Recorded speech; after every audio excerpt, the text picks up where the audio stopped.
They were going to take in a lot of jobs. They were going to take in a lot of taxes. So I think it's a big loss for New York City. It's the kind of thinking that our country's going to on the left, on the radical left, but ultimately it's not good for jobs and it's not good for the economy. All right, the president weighing in yesterday on the loss of New York City and that Amazon deal as more Times Square billboards are popping up on the escalating feud between Congresswoman Alexandria Ocasio-Cortez and the Job Creators Network, the folks responsible for those billboards. Joining me now for more on this, Job Creators Network President and CEO Alfredo Ortiz. Now, we did reach out to the Congresswoman. She did not respond, but hope springs eternal. So let me ask you, you put this out. Of course, she identified you as part of this network of billionaires who aren't too happy with the way things are going right now in this new populist push. You say what? Well, Neil, first of all, thank you again for having me. I couldn't ask for a better transition from your panel to this, because it really is about this just growing trend of socialism and just ideas that just don't make sense. And Neil, I got to take 2 seconds just to read an email that I got literally just as I was coming on air, but really does explain exactly why we're doing this. This is good morning. This is from a supporter. I don't own a small business. I'm just a concerned private citizen concerned about complete idiocy and ignorance of basic economic principles exhibited by this new crop of young Democratic politicians, namely AOC. Seriously, the cluelessness is just staggering. I just wanted to say thank you for your billboards in New York City.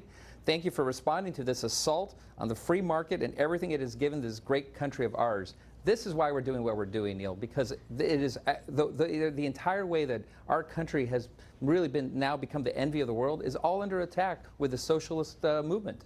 And you're even hearing now from a number of Democrats in New York State, including a budget director who cannot believe that this great opportunity to create 25,000 jobs has gone away now, and all because of some bickering politicians. We must stress that by and large, the folks who run the state and everyone else were very keen on this, run the city very keen on this, and now they lost this. And I'm wondering what lessons are gained here.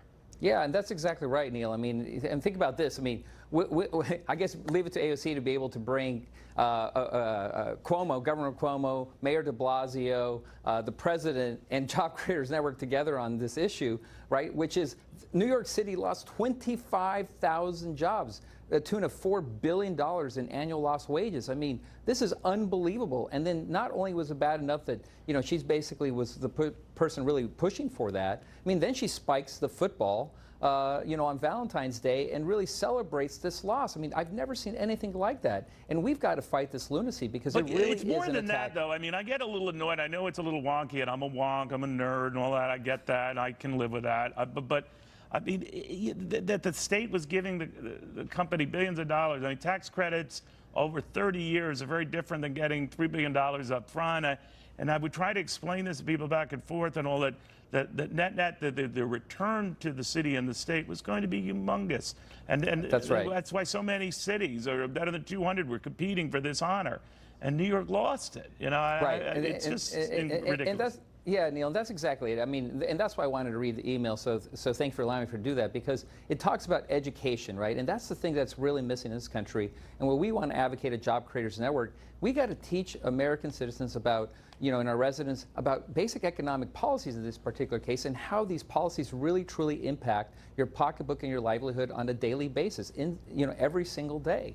And so, I mean, when you even just look at the basic, you know, math on this particular deal, it was $30 billion in tax revenues over 25 years, minus $3 billion. Let's see, you're netting $27 billion. I mean, just simple math says that sounds like a pretty good deal. Of course, the president says he probably could have worked a better deal, right? So, well, okay, maybe it could have been $1 billion less or so, but it's still a great deal.